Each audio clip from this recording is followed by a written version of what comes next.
цагаа товлон кино үзэхэд гэрт минь хүрхэлтэй чи гараас үтлэн хаяа ингэж болцоод хажуугаар нь мессеж үчээд хагас жил өнгөрч гисэн байна. Харин би эхлээд нэг юм бодоогүй ихэндээ чи миний чирэлээд магадгүй би өөрхөн хартгал байсан чамайг их үгэлтэй болсон чиний тухай бодохоор хинэмсэглээ мэдхгүй би өөртөөсөө ор байна би чамд хайртай би дүүр хамстай бурхан минь болгон минь итгийч чадамгүй им гой байдаг юм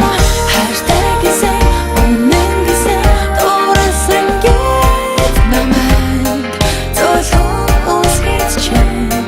зүгтим шиг байсан зүгэн чамтай зүгэн нэгсэн ажиглах чамтай уулзалгүй хамар гонигтай